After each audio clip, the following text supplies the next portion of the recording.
Het betekent simpelweg dat witte mensen dankzij hun huidskleur een bevoorrechte positie hebben in de maatschappij. Maar bestaat er ook zoiets als black privilege? Ik vroeg het aan Blank Nederland. Als jij donker was geweest, hè, dus nu ben je wit, maar stel je was donker. Ja? Wat voor voordelen zou je hebben? Even nadenken hoor. Jeetje, dan vraag je wat zeg. Ja, kijk, iedereen heeft het wel over de voordelen van witte mensen op zwarte mensen, maar ik wil het andersom zien. Hebben zwarte mensen echt, waarvan u denkt van nou, dat hebben ze wel op ons voor? Voordelen als je zwart bent.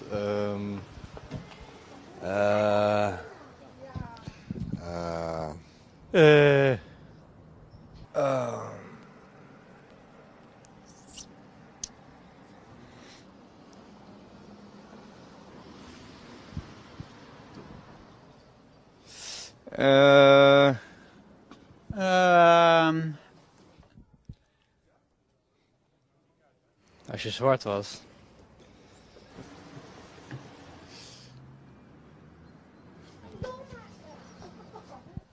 Ja, daar moet ik dus heel lang over verzinnen. En dat vind ik eigenlijk een kwalijke zaak. Nee, dat schiet me nou niet zo gauw te binnen.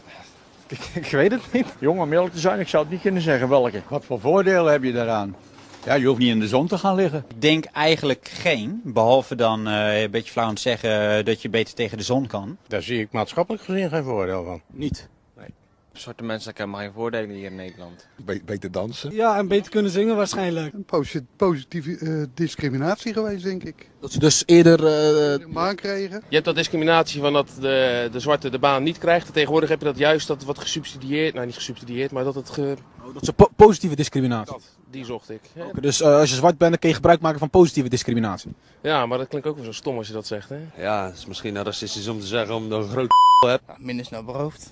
Minder snel beroofd? Zou ik eerder zeggen, ja. Misschien zijn mensen sneller bang van je omdat ze denken dat je crimineel bent.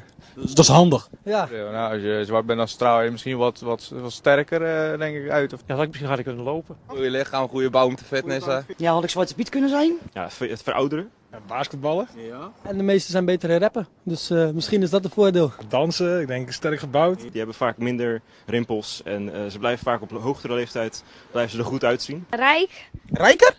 Ja, denk het. Soms op YouTube zie je wel van sommige filmpjes zie je dan allemaal met kettingen van goud en zo om hun lijf heen. En allemaal in zo'n villa met een zwembad erin. Van iedere euro die een blanke man verdient een zwarte man 68 cent of iets dergelijks. Alleen kunnen die donkere mensen lekker koken, voor ons tenminste. Dat vind ik wel weer eens. Oh, dat wel? Ja, dat hebben ze mee. Ja, daar houden wij wel van hoor. Je ziet alleen maar nadelen eigenlijk in principe. Ja, qua maatschappelijk, in maatschappelijk opzicht wel. Ik heb vrienden gehad die voor mindere delicten dan dat ik heb gedaan, toch een langere straf kregen. Omdat je blank bent? Ja, omdat de rechter dacht van, oh deze jongen, weet je, hij kan het wel, hij is een blanke jongen. Ja, maar... mooi vraagstuk, een mooi onderwerp. Ja. Maar ja, ik zou er even wat langer over na moeten denken inderdaad aan de ene kant. Komen we volgende week bij terug.